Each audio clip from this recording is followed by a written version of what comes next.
With 2023 beckoning and the election frenzy in the country becoming more stronger each day, politicians are increasingly becoming visible, making more and more promises. Primary education from grade 1 to grade 7 must be provided completely free. Every village, in 3 years, there will be a ball in Orana solar. Patinongopinda tunhu chekutanga kukudzorerai pamakaziwa navamugabe. Toda kudzorera maticha kwavaiva kwokuti ticha aizikanwa semunhu aitenga zikoti zheadmaster nenyaya yokuti anga ane udzamu nejikiniki. But are these promises going to be fulfilled?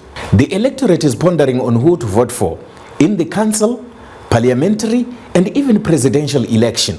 We bring you the candidate, where we interrogate their plans, their manifestos, their programs, to make sure that we give you information to make a choice on who to vote for. The candidate on Sly Media TV.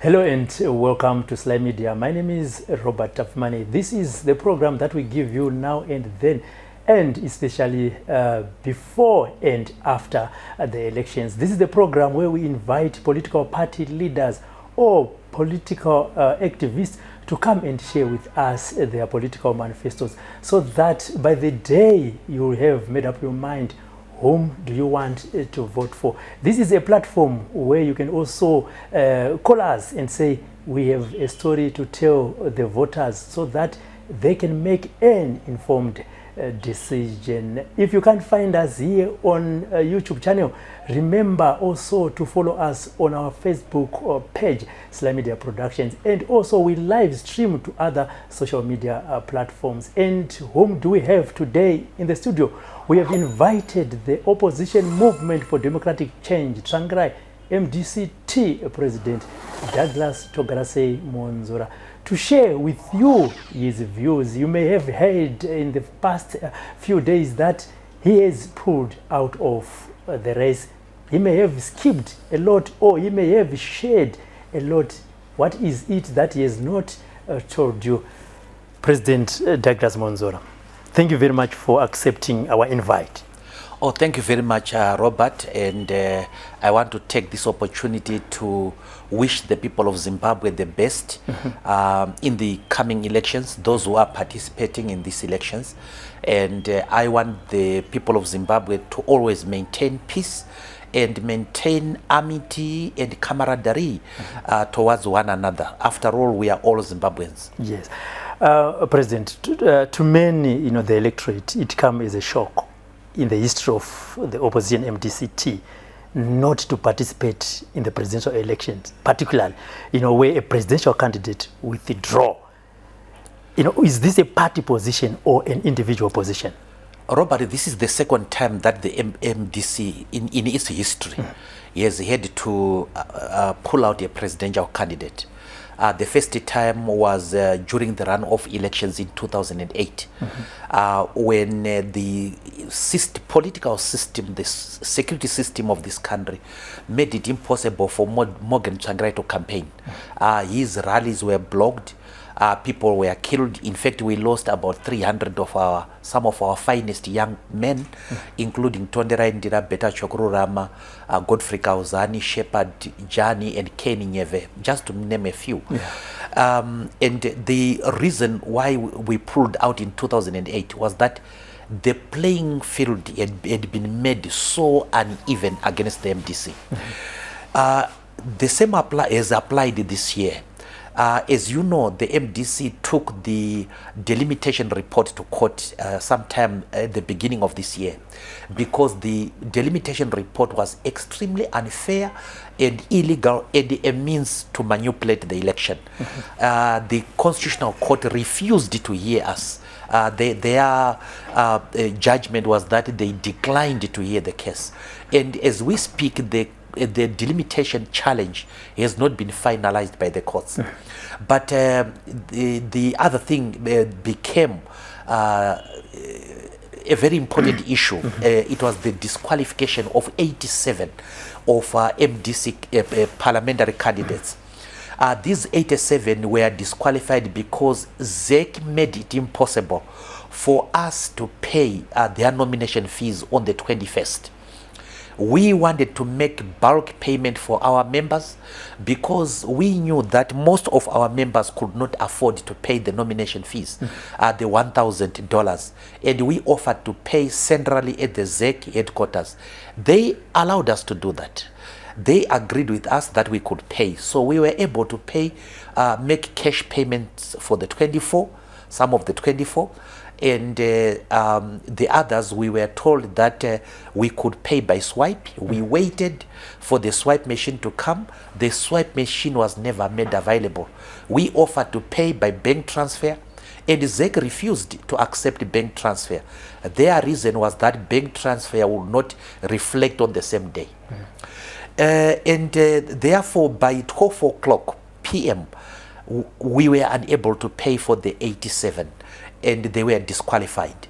However, the following day, ZEC extended the deadline for payment, and we went together with all other political parties who had been unable to pay to make payment. ZEC made it clear that the extension did not apply to the MDC. And now that was very strange to us because we saw no reason why other political parties were being allowed to pay and others not. But not only that, other political parties were even allowed to introduce candidates for the first time on the second day.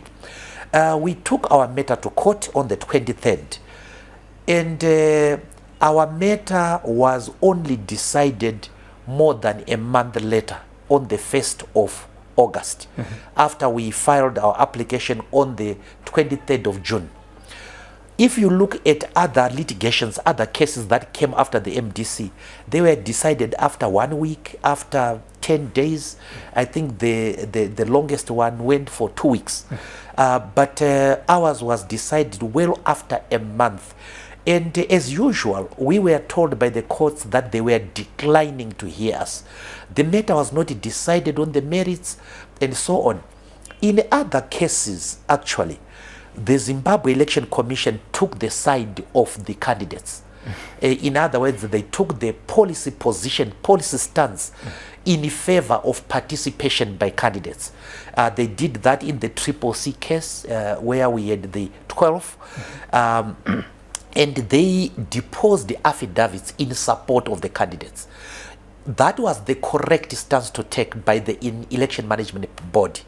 But for the MDC, ZEC put such a spirited performance against our people. At one time, the judge, I think it was Justice Chinamora, suggested that we could record an order by consent, where we could just sit down and agree with ZEC that the 87 should just pay. The ZEC lawyers agreed, and but they asked for time to talk to their superiors. The following day, they came with a gentleman called Sly Media, who made it clear that he was not interested in 87 of MDC people participating. Now, here is what was strange, Robert. We were not being stopped from participating by fellow contestants. In other words, by ZANU-PF, or by Triple C, or by UZA, or by ZAPU. They were okay with our participation. We were being stopped by the referee herself, and that was too much for the MDC. But well after our disqualification, we noticed that election laws were being changed midway. And our law is very, very clear. You cannot change electoral law after proclamation of the election date, because there is always a temptation of manipulating the electoral law. This is exactly what ZEC and the government have done. They've promulgated statutory instrument 140 of 2023, which governs postal ballots. Under the old law, the postal ballot is no longer legal if it is cast after 14 days. Now, these postal ballots are being cast. I saw some people were voting yesterday but one, in Bulawayo, in Rusape, the pictures came out of people voting, and we saw the leaked ballot paper. What is very clear is that the ballot paper has also been manipulated. Under our system, we go in terms of alphabetic order, where you have people at the beginning with surnames at the beginning of the alphabet being on top and so on. And I make no complaint about my position because my surname is MW. But the fact of the matter is President Mnangagwa's surname begins with MN, and it should be down there in the alphabet. But Zeki has manipulated the ballot paper, and President Mnangagwa is at a very advantageous position on the ballot paper. He is on the far right. He is the first name that a person seeing the ballot paper will see. And that is clearly unfair. But not only that, the law makes it clear, the Electoral Act makes it clear that before ballot papers are printed, all interested people, especially political parties and their candidates, must be told details as to who is printing the ballot papers. They can be asked to observe the printing. They will be told the quantities that are being printed, and so on. But in this election, ballot papers have been printed. We don't know by which printer, and we don't know also in what quantities. So as the MDC, we sat down as the National Council of the party, and we made a decision that this was a typical election where we had to pull out our presidential candidate. So we are boycotting the presidential election because it is no election at all. It is a farce and it is a big fraud. It is being done in terms of a very illegal delimitation report. It is being done in violation with the rights of people to participate. There is a lot of discrimination, and the MDC has been treated to extreme levels of discrimination. That's why I want to, President, to focus on. You mentioned where you said ZEC is the referee, is denied you, the chance to participate in the elections compared to what they've done to the Bulawayo 12, where they wrote affidavit in support of the aspiring candidates. But in your case, it's different. Yes. And you've also mentioned one or two issues where you feel ZEC has treated you unfair. Yes. But why MDCT? Why target a political party named MDCT? Yes, if you look at the fact that ZEC lied to us that they were going to bring the swipe machine, and they did not bring it. That was tricking the political party. That was outright fraud, criminal behavior. And then they extended the deadline for payment. Everybody else was allowed to pay except ourselves. Then came litigation.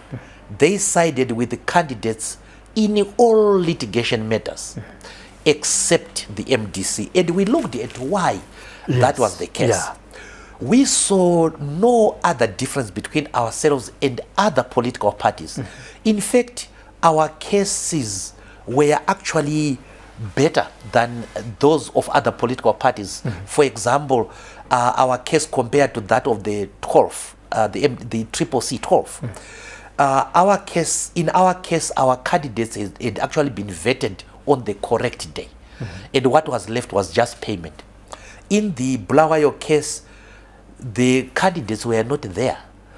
The money was not there on the first day. And they brought the money the following day. And ZEC sided with them. Now, the only difference that we saw is that the MDC is the only party that took ZEC to court over delimitation. And we could have embarrassed them. We could have... Which belongs to ZEC. Yes. The delimitation report was done by ZEC.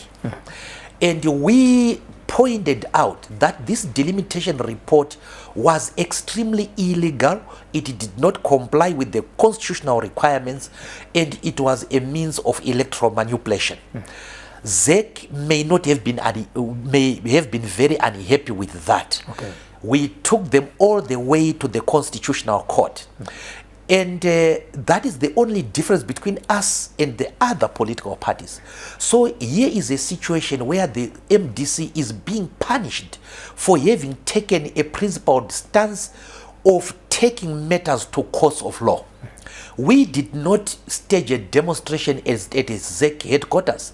We did not call ZEC chairperson names as other political parties are wanted to do. We did not abuse anybody at ZEC. We acted properly as a properly constituted, patriotic, law-abiding party. We went to the courts of law. The courts of law were clearly manipulated, and we did not allow the matter to die. The matter is still subject to litigation. This is what could have acted ZEC, and that is why it has behaved in such a discriminatory way. Where you see, this is the first time in the history of this country, in the history of the opposition, where you have mass disqualifications. 87 is no mean number, it's no small number at all. That is why, because of the abnormality of the situation, I tried to engage ZEC.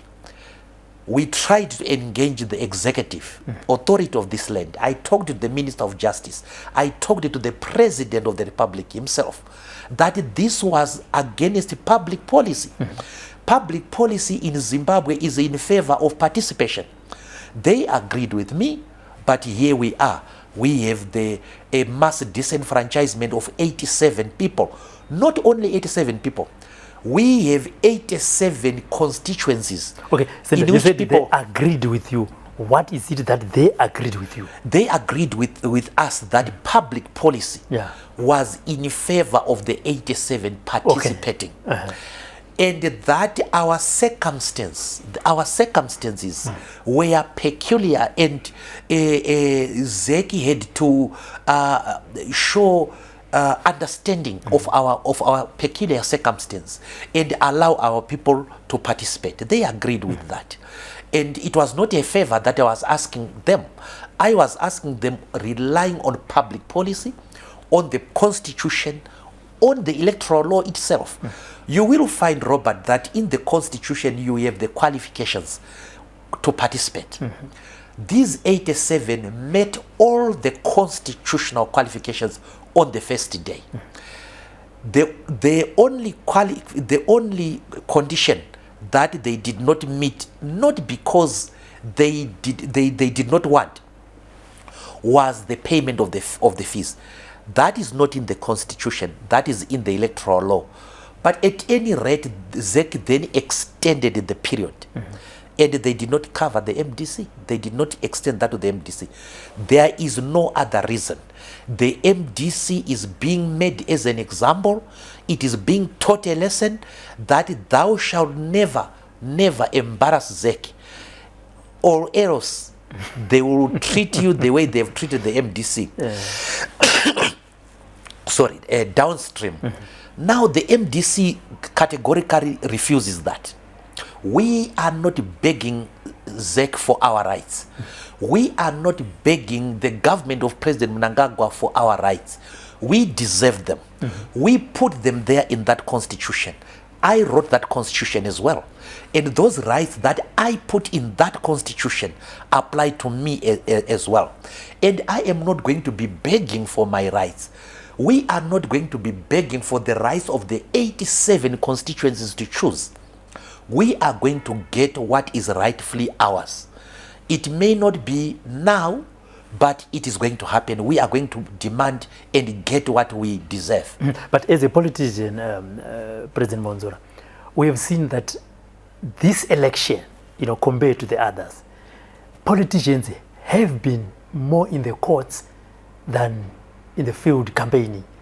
From the day probably, just looking probably in 2023, when politically everyone knew that by mid-year, obviously, the country is supposed to go for elections. We have seen politicians going in and out of the courts. Can we say there are other candidates in the field who are afraid of elections because they are using the law to do ABCD, probably to their advantage or to disadvantage other participants. What that shows, Robert, is that there are a lot of legal issues surrounding this election process. There are a lot of illegalities. For example, one party took ZEC to court over allowing other candidates outside the nomination day. That is an illegality that ZEC opened. It opened the opportunity for that litigant to come in.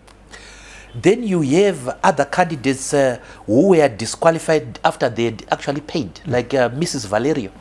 It was not him making, it was ZEC's making. Then she had to take it to court. Then you have another candidate, Kasukuere, who was declared to have been duly qualified in the electoral court by the electoral court with the full participation of ZEC. Suddenly, he is being taken to court that he doesn't qualify. So first of all, why would the nomination court have qualified a candidate like that? Yet those illegalities existed. ZEC went on to gazette his name in terms of the law, giving Kasukuere an irreversible road to contestation. Once gazetting is done, end of story. But yet ZEC did that outside the law. And then you have a party which has been denied 87 people. What other options does it have? So this election has been a bad election, has been marred by irregularities. We have an illegal delimitation report anyway. We have court papers printed illegally anyway. And we have candidates who have pulled out of that election who are appearing on that ballot paper, giving rise to suspicions that the ballot papers were pre-printed even before litigation. And that is extremely worrying, Robert. Yes, there was no wisdom in us going to the electorate without our 87. It simply does not make sense. The intention of any presidential candidate or a normal presidential candidate is to form a new government. And where you are unable to form a government, even if you contest, it becomes very academic. And we were not interested in engaging in an academic exercise. But why did it take you so long as a party to pull out, considering what ZEC is also saying, that your name will be on the ballot paper because they are looking at section 107 of the electoral act? It did not take us long to react, Robert. The case in the electoral court was decided on the 1st of August, after having been filed on the 23rd of June. Before that court was decided, we couldn't take that action because we didn't know the fate of the 87. Okay. The day after the court was decided, I made the decision to pull out, and I wrote to ZEC. Okay. I wrote to ZEC on the 2nd of August 2023. And the election is on the 23rd of August 2023.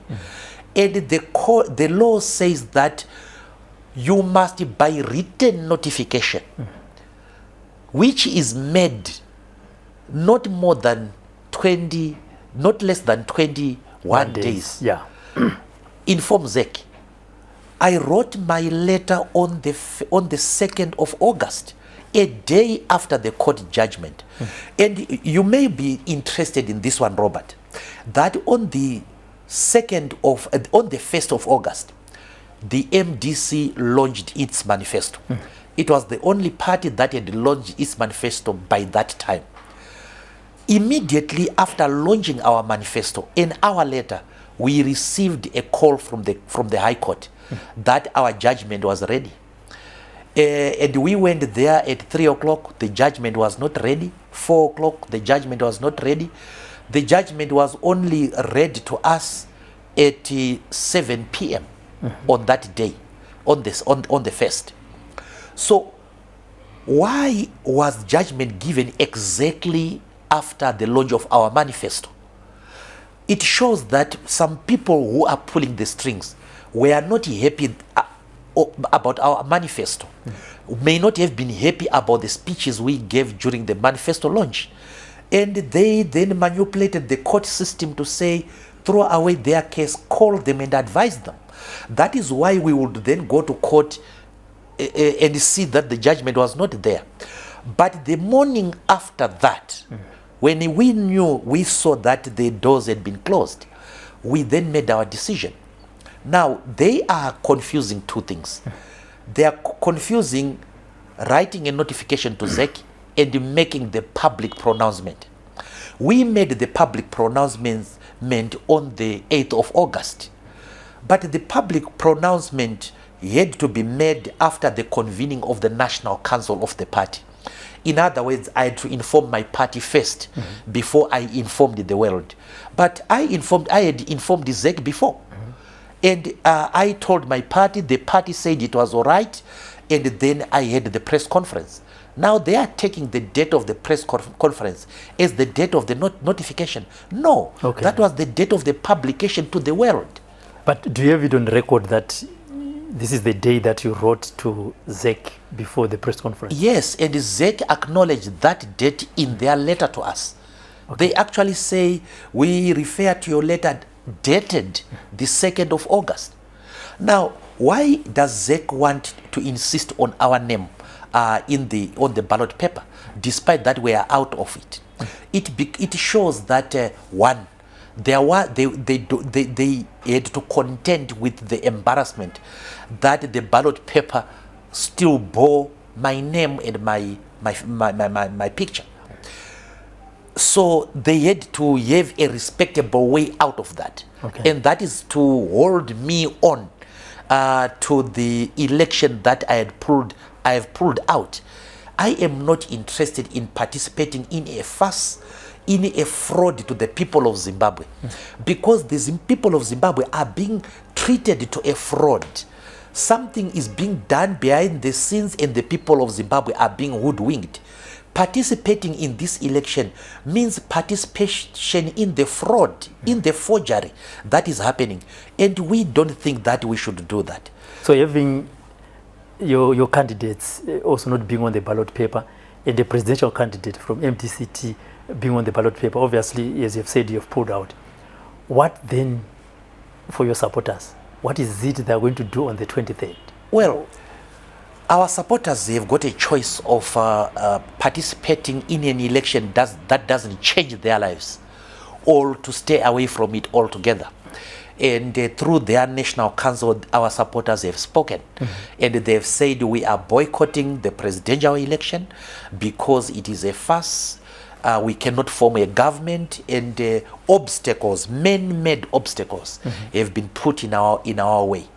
And they've made their decision. And they have said that with regards to parliamentary candidates, they can participate in the election if they so wish, because at this point in time, no political party can force a candidate out of an election, because after the sitting of the nomination court, the decision is that of the candidate. And some of the candidates had spent a lot of resources anyway. And some of them, their constituencies insisted that they should participate. And at any rate, there was a difference in consideration between the candidates, the parliamentary candidates and the president, because there was one important factor. In 2018, the MDC and ZANU-PF constituted what was called the high-level political platform.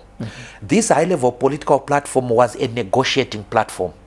And among other things, it negotiated evening of the playing field. And one way of evening the playing field was to make sure that we had polling agents trained centrally and deployed in all the polling stations, at least polling agents for all political parties represented in parliament. And we sought finance for that. We sought finance from the European Union. We were given that money in 2018, and we were able to deploy polling agents almost everywhere in the country, the two of us who were the parties represented in Parliament. This year again, the high-level political platform sought similar assistance, financial assistance from the European Union. And we got a grant of $3 million between the three political parties in Parliament, CCC, MDC, and ZANU-PF. But the European Union asked us to signify in writing our acceptance of the money. ZANU-PF did that through their Secretary General, Obet Mpofu. We did that through our Secretary General, Mashakada. And I think CCC did that through either Chamisa himself or Ian Makoni. So we all agreed. Then midway, ZANU-PF then wrote to the European Union that they were against that money because it constituted foreign funding, and that money had to be sent back to the European Union. Now, ZANU-PF has access to state resources, and they then vetoed the money that we had jointly procured. They threatened the Zimbabwe Institute, they threatened the European Union itself, and they had one intention in mind, and that was to affect our ability to field the polling agents. They can field the polling agents. They don't need them anyway because they have the state agents there. And what they were trying to do is to stop other political parties from having polling agents. Right now, I can tell you that the CCC does not have polling agents funded in more than 9,000 polling stations, yes, according to the publication that I saw today, early morning today. And of course, me as a presidential candidate would not have been able to have polling agents in 11,000 polling stations, because I was under the legitimate expectation that we have procured funding for them. We did it 5 years ago. We did it this year again. We never thought that one party was just going to veto. So this is part of creating an even playing field. But do you think ZANU-PF is afraid of elections? Because we have seen it is the activists probably that are taking other participating candidates to court. In the example of ZANU-PF, the example of the Blaue 12, do you think it is afraid of elections? ZANU-PF is a very, very afraid of free and fair elections, and it is putting all obstacles in the way of other contestants.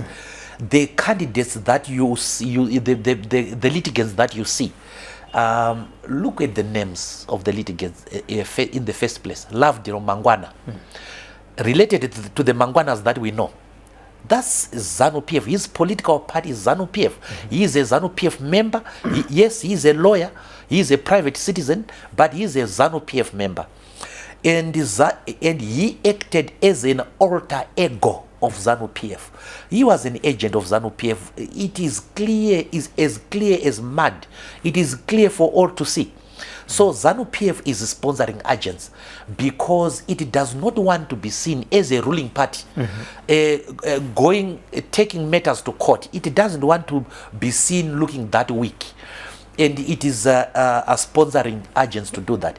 But you now know, I hope you do, that ZEC has changed the boundaries of constituencies after the proclamation of the election dates.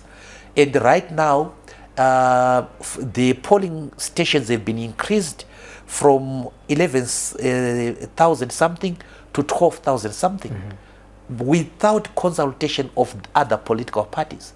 And that is totally unacceptable. Okay, Senate, let's say we have blamed ZEC enough and other participants.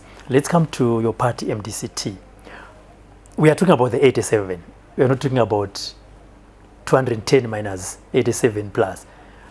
What about the others? What about the other 100? Where were they? What went wrong? The 73. Yes. Yeah, the 73, because if you add the 24 who are participating and the 87, you have a figure of 73. And the 73, there was a combination of factors. Some of them were disqualified on general grounds of general application.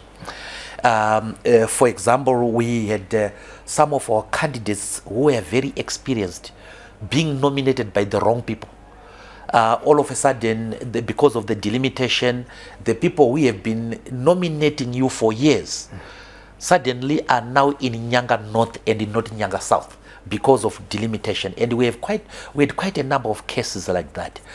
We couldn't really blame ZEC for that. We can blame ZEC for the delimitation, but for the lack of probity of some of our candidates, we couldn't blame anyone. And these were grounds of general application. We had people also who said that, who did not know that the party was going to pay for them. And they pulled out last minute to say that we cannot afford the nomination fees. We had people like that. And we had people who were disqualified on the general grounds also, that they did not qualify. They one or two, I think, were not even registered voters. So we are not arguing about that. Why you are seeing this 87 is because these 87 qualified. On general grounds they qualified. On constitutional grounds they qualified. They were then made to be, they were then disqualified by the active participation of ZEC itself. But let's also go to practicalities, Robert.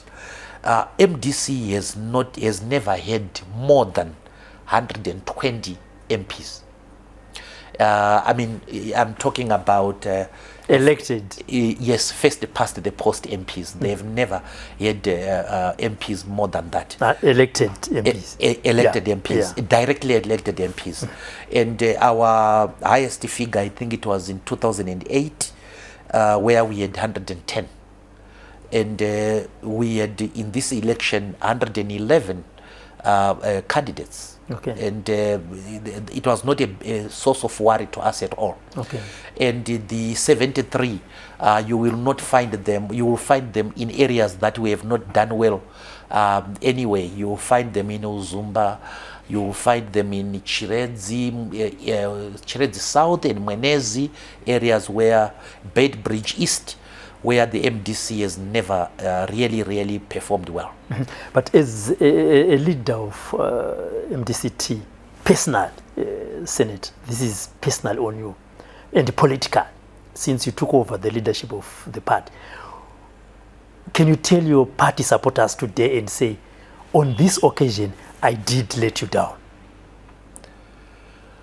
Well, why should I tell them that I let them down when I did not let them down? If you have not, it's okay. Yes. But I'm just asking, yes, as a leader, I don't think you would also agree with me and you here and say I was 100%. You know, you might also say, on this one, I feel I let my constituents down, but I had to correct it this way.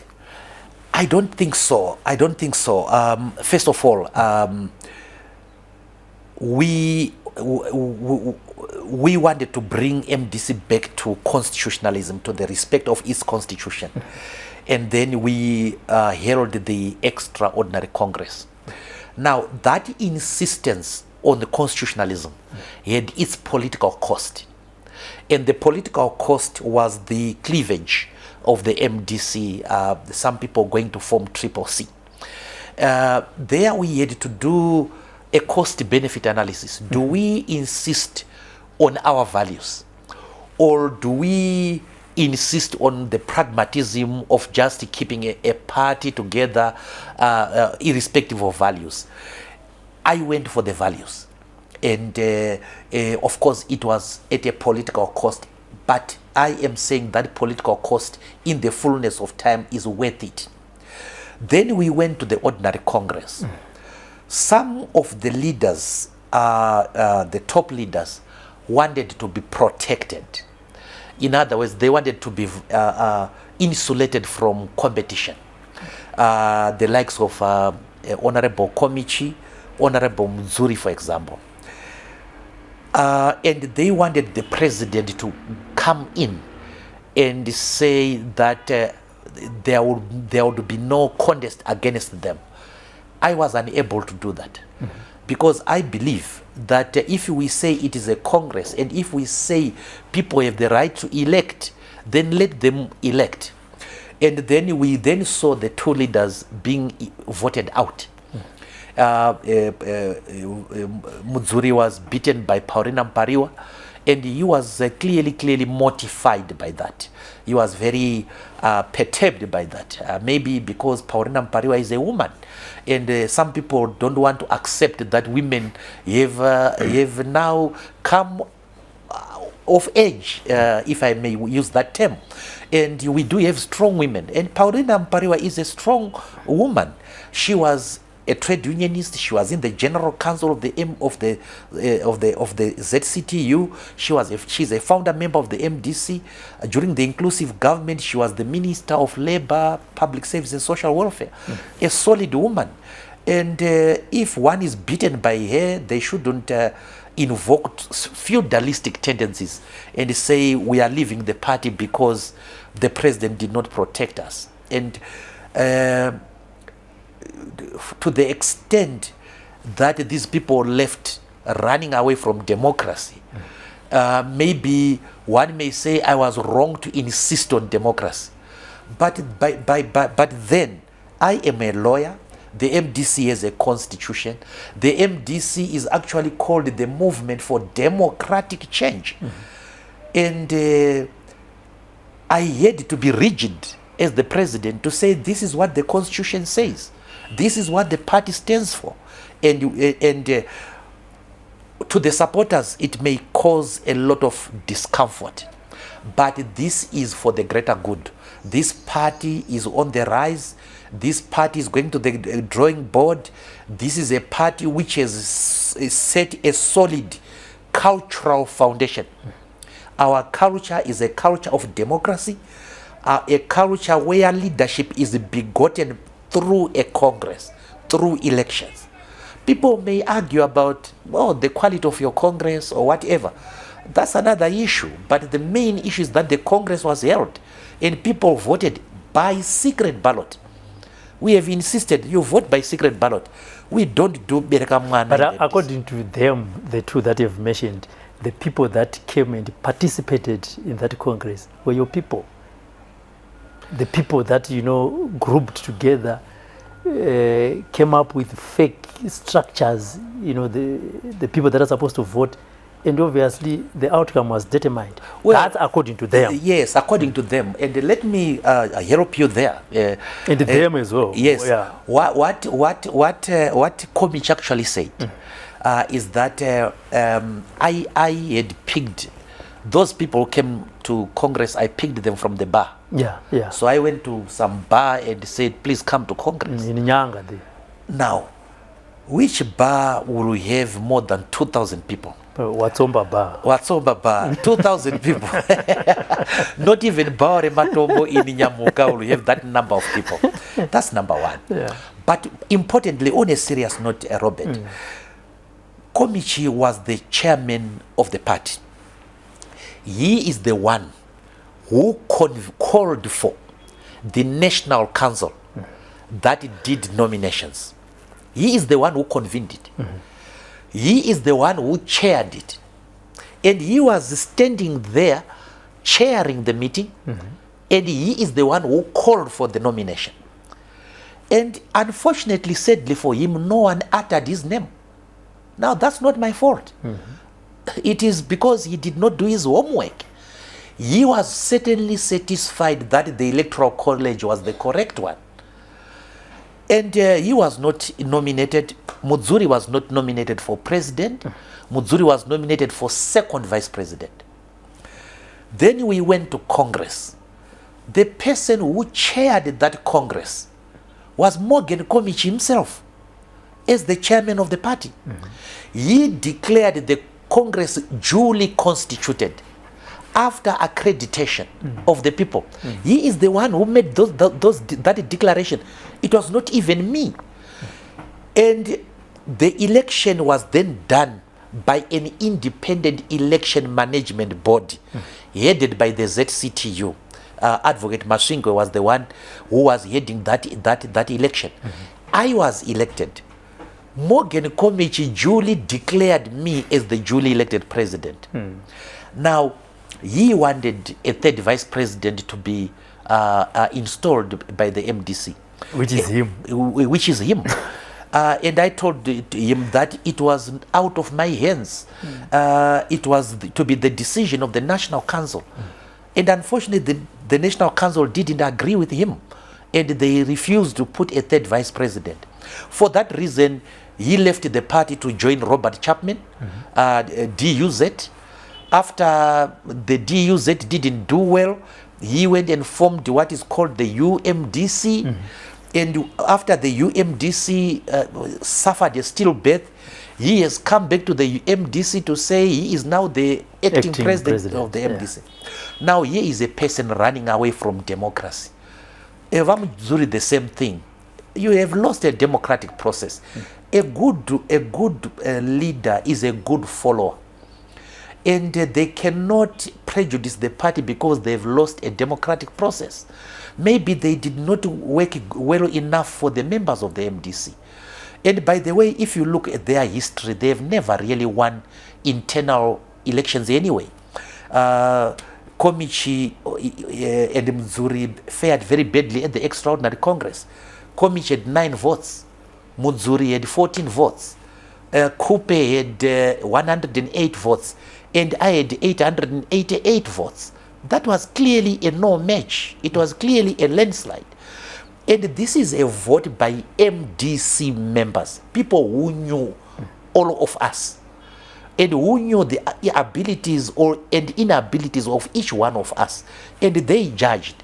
And once the people have judged, responsible leaders have to follow. And to try to destroy the MDC, I see Vamzuri has tweeted to say that people must come to the MDC headquarters and manhandle me from the headquarters. Why? That's far from being democratic. Why? What are his reasons? He says that the MDC people must show Mr. Mwonzora the middle finger and must pull him out, kicking and screaming from the MDC. Why, according to him? What are his reasons? I don't know. I don't know what his reasons are. Save that I've defeated him left, right, and center at Congress. I see no other offense that I committed to him. But if you see a leader advocating violence against another leader, that leader has lost the way of the MDC. But is probably because they lost the elections. These are senior party members within the MDC team. Have you ever tried to sit down with these gentlemen and say, look, you have come a long way, you've contributed so much for the struggle for democratic change in the country. Let's work together. If you have done that, what was their response? Yes, I did that. I did that on 2 occasions, Robert. One of them was actually through a public act. After I beat them in the Congress, I called them, I appointed Mzuri second vice president. I let Morgan Komichi continue as national chairman. I let Thokozani Kupe continue. I reinstated Thokozani Kupe as first vice president. I appointed her first vice president. Now, if this is not accommodating people, putting them into the presidium, I wonder whatever is. And when Mzuri lost, I said to Mzuri and Komichi lost, I asked them to choose any position that they wanted in the National Standing Committee, and I would appoint them to that position, to those positions. Unfortunately, they couldn't choose vice president because vice presidents had been elected, but they were junior positions. Committee actually chose a position, Secretary for Peace and Reconciliation. I gave him that. I appointed him to that. And he was ungrateful. He thought it was too small for him. I think He thought better to go to Robert Chapman or after that to form his own political party. But yes, I have tried. I have tried to accommodate. But we have seen him coming, knocking on our doors and saying he's reviving the MDC and he is going to the structures, even over the weekend or just before the Heroes. He says he has invited over 30 leaders from across the province, within the MDC structure to come and map a way forward and see how best they can take over MDC as an acting president. That's a failed process.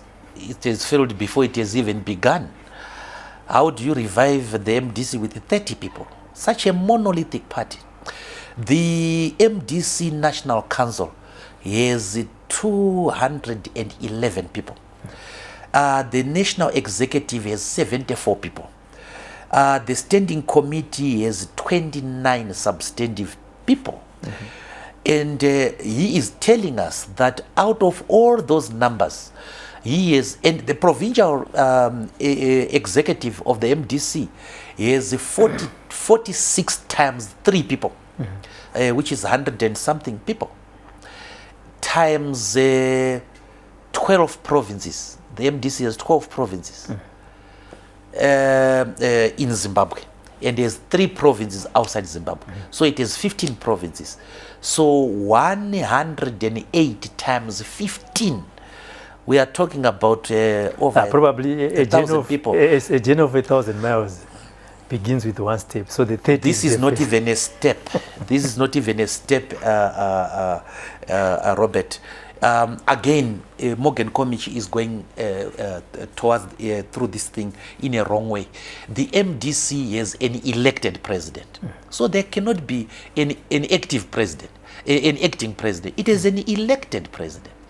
Who was elected in terms of the constitution, who can be removed in certain ways. You can be removed by 2/3 of the National Council.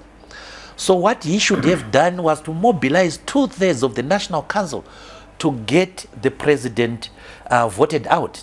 He can't raise that figure. And what he's doing, he is working with ZANU-PF, of course. He is working with Blessing Chebundo.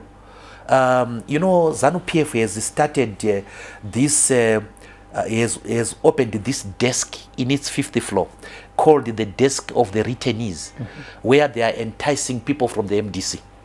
And Blessing Chebundo is targeting leaders of the MDC. He has targeted yes, that was going to be my next question, that we have seen quite a number of your supporters. The last time it was the members of parliament. And we also saw Witness Dube also joining ZANU-PF publicly. What does that mean for the party? Well, I hadn't finished on Morgan Komichi, if I may, for a moment. So these are attempts by Komichi and ZANU-PF through Komichi and Chebundo and a guy called Wiklord Marawanyika. Wiklord Marawanyika is Triple C.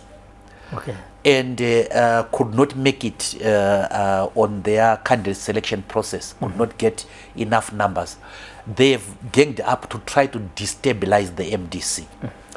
And Komichi is doing that, and he's doing it very badly. The MDC is still very, very intact. Coming to the issue of people we have defected, Robert, this phenomenon is as old as the MDC. We had people like Sekesai Makwarara, who was actually our mayor, defected to ZANU-PF. We have people like Chiroto, who was a member of the mayor as well. We had the mayor of Marondera. They went to ZANU-PF, etc. We had a guy called Pearson Balekwa. Pearson Balekwa used to work for Tsvangirai in the Prime Minister's office. He went back to ZANU-PF. We have James Maridadi, Trudy Stevenson, etc. This has been a phenomenon throughout the years. Nothing very strange here. But let's look at the people who went. These were, most of the MPs were ladies who had found relationships their private relationships with people within ZANU-PF. Some of them, the relationships have blossomed into marriages, and I'm happy for them because they are founding families and so on. We can't stand in front of people who want to find their families, who have found joy with one another. So I saw some of them trying to justify why they had moved. That was not the real reason. Okay. The real reason is that they were following their spouses, at least some of them. But some of them were openly bribed. Some were given $50,000. Some had houses bought for them. One had a beer hall constructed for her, and so on. These are things that the MDC cannot offer. These are people who are tired of the struggle. The struggle has taken long, and they've decided to betray the cause. Witness Dube made it clear after his defection that he had been a member of the ZANU-PF for 3 years.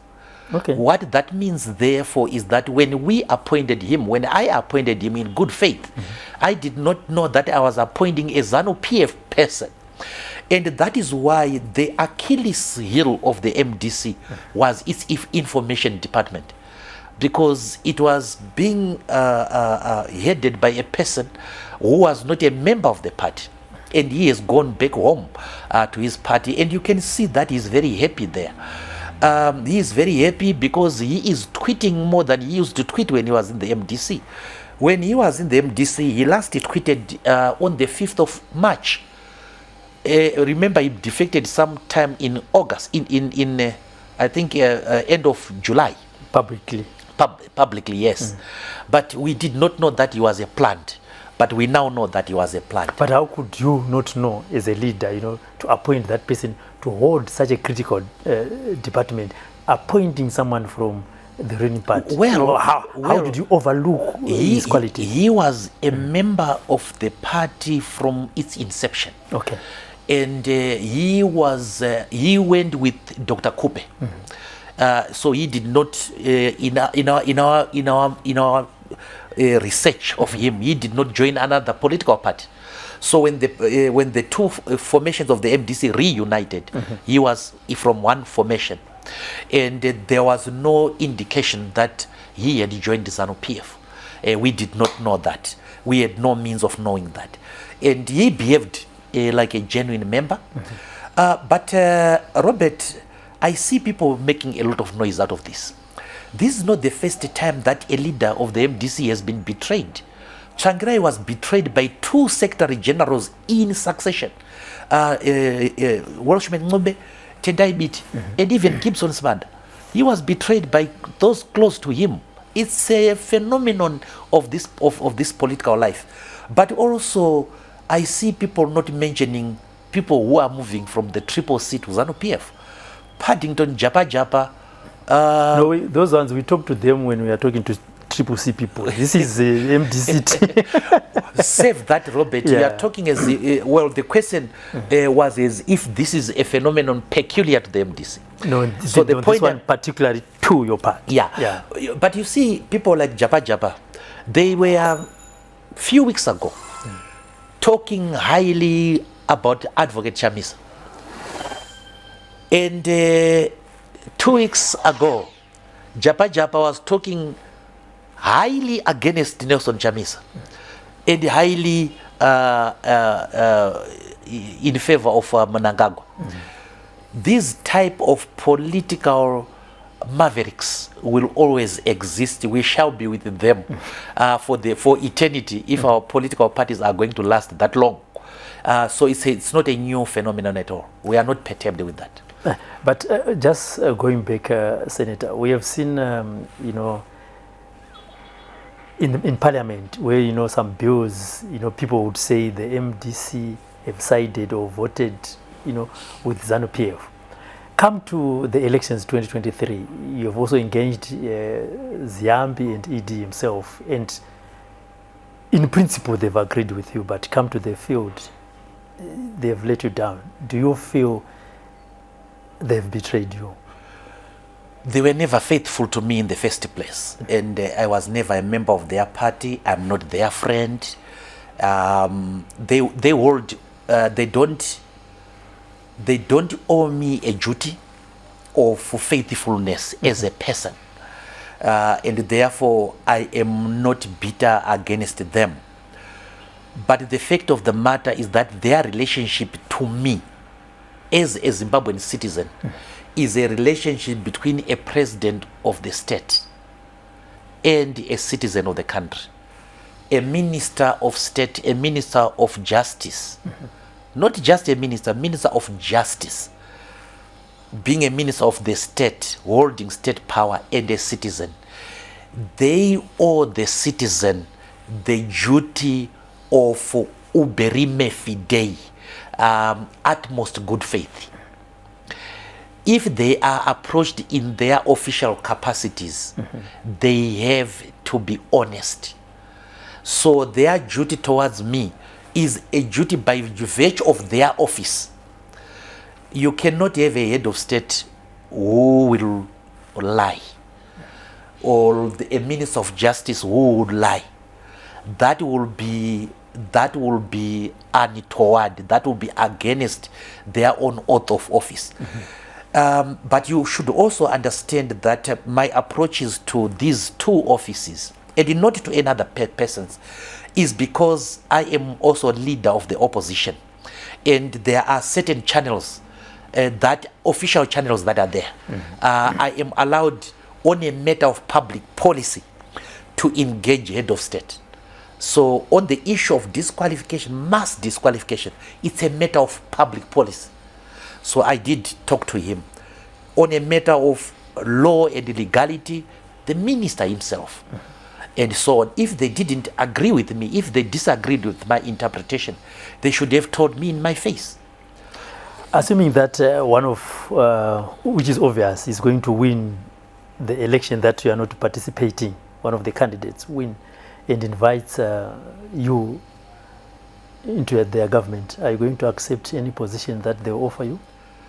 Invite me as what? As a citizen and to build Zimbabwe. We have seen, for example, President Mnangagwa inviting the presidential candidate that participated in the 2018 election to form Pollard and say, let's come and sit on the same table and build Zimbabwe. No, Pollard is not the government. I thought you were talking about a government. Yeah, it was just an example that yes, whoever is going to win and then say, Douglas Mwonzora, can you come and be part of my government? Whoever is going to win, are you going to accept, as a Zimbabwean? Well, Robert, first of all, I will have to agree. You see, I will have to weigh, and I will have to consider it, and I will have to look at the bona fides of that. I am not a man who is going to hold political office as a result of the benevolence of anyone. I don't want that. But if it is in the best interest of the people of Zimbabwe, and it makes economic, political, and social sense for Zimbabweans, I would consider it favorably. If it doesn't, I will decline it. If Zek would invite you to a meeting today, what would you say to them, considering how they have treated you from what you have said? I would say to them that they have been a big letdown to the people of Zimbabwe, and that they owe the duty of the people, they owe the people of Zimbabwe a big apology. They messed up delimitation, they messed up the nomination process, the printing of the ballot papers, the changing of the law midstream, a lot of opaqueness within this system, the postal ballots and so on. This is a mess. I would tell them in a friendly manner. I talk to them. I am not enemies with any of them. The chairperson of ZEC was in Form 4 when I was in Form 5 at the same school. And we were lawyers together, and then she was the sitting judge of the High Court. I appeared before her, and so on. No hard feelings, but the truth of the matter is that her commission has done a very bad job. And to your party supporters, as we conclude, what's the way forward now? Because you are, as their presidential candidate, not participating. The members of parliament, the aspiring ones that wanted to contest, you know, could not also make it. Now they are just sitting come the 23rd. What is your message to them? Well, the message to the members of the MDC is that the party lives on. And the party lives not because it is members of parliament, not because it is earning any money from the government. That's not why the party exists. The party exists to advance the interests of the people of Zimbabwe, especially the poor and the downtrodden. Our ability to advance the interests of the people of Zimbabwe has not been diminished. We can do that while we are outside parliament, while we are outside a government. This is the time for the party to rebuild. And we are going to be announcing through our organizing department, we are going to be announcing the plan that we are going to roll out for the next 5 years. And the MDC one day is going to form a government in this country. It is going to produce a president of the republic. We shall never and we will never give up. We shall never and we will never beg any state institution for a favorable treatment. We must be given our rights and we insist on our rights. I am very proud of the members of the MDC for standing steadfast at this point in time.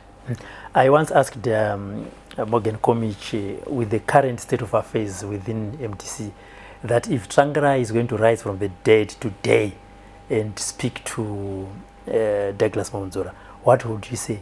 Komich said no, he's not going to speak to Mwonzora. He's going to beat Mwonzora. Do you agree with that? Well, that is Komich, isn't it? Why should I listen or respond to a loser like that? Somebody who within 1 month joined the 3 political parties. Within 1 month, what he think of integrity comes from him. It was Morgan Komich who facilitated the hostile takeover by Chamisa during Tsvangirai's funeral. That was Morgan Komich. Then Morgan Komich rebelled against, which means Morgan Komich rebelled against Tsvangirai. Then Morgan Komich rebelled against Chamisa. Then Morgan Komich rebelled against Thokozani Kupe because he contested Thokozani Kupe. Then Morgan Komich rebelled against Douglas Mwonzora. We are talking about a rebel without cause. But if Tsvangirai was to wake up now, we will advise him about what happened after he left this world. He will be very disappointed about what happened at his funeral. He will be very disappointed that the constitution was not followed. He will be very disappointed to learn that some of the leaders deserted the party because they'd lost internal elections. He will be very proud that I insisted on having congresses and that I am insisting on the values. He will be doubly proud of me that, like him, I have, on a point of principle, boycotted any unfree and unfair electoral process. He will be very proud. And your last message to those that are participating in the elections? I just wish all the people of Zimbabwe luck, all the candidates who are participating in the elections. I wish you the best of luck, but I cannot pretend to you that you are participating in a correct exercise. This is a fraudulent election, but I wish you the best of luck, and I just want you to maintain peace and your integrity and the integrity of the people of Zimbabwe. We are all Zimbabweans. Well, those who will make it to government, we wish you the best of luck, and we will be engaging you as the citizens of this country and you as the government in the course of your term of office. Are we going to see more of MDC approaching the courts after the elections to correct the wrongs that you have been that you feel? Well, the MDC applied for a demonstration, and the demonstration is supposed to take place tomorrow. We haven't heard from the police what their final attitude is, but we will not be surprised, of course, if the police try to stop the demonstration. But we want the authorities to just think for a minute. We go to court fighting delimitation. We get no justice. We are unfairly discriminated in a nomination process. We go to court. We don't get justice. We then want to express our displeasure via a demonstration, and we are stopped from demonstrating. That will be an irresponsible act by this government, and the government has to be careful about that way of proceeding. Thank you very, very much, Mr. President, for your time. Thank you. There you heard it today in the program. The candidate, we have MDCT President Douglas Togarase Mwonzora, sharing with you, the electorate, the voters, on what is the state of affairs within his political party, and also the state of affairs in the country. And if you have anything that you want to share with us before the elections, get in touch with our producers on the numbers that are there, or also via our inbox. And for now, my name is Robert Tafmane, Sly Media, building bridges.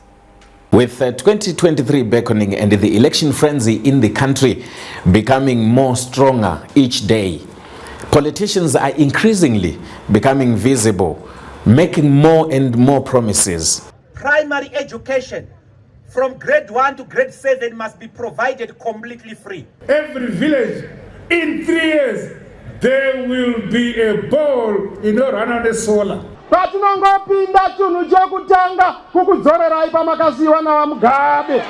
Toda kudzorera maticha kwavaiva kwokuti ticha aizikanwa semunhu aitenga zikoti zihedmaster nenyaya yokuti anga ane udzamu nejiginiki. But are these promises going to be fulfilled? The electorate is pondering on who to vote for in the council, parliamentary, and even presidential election. We bring you the candidate, where we interrogate their plans, their manifestos, their programs, to make sure that we give you information to make a choice on who to vote for. The candidate on Sly Media TV.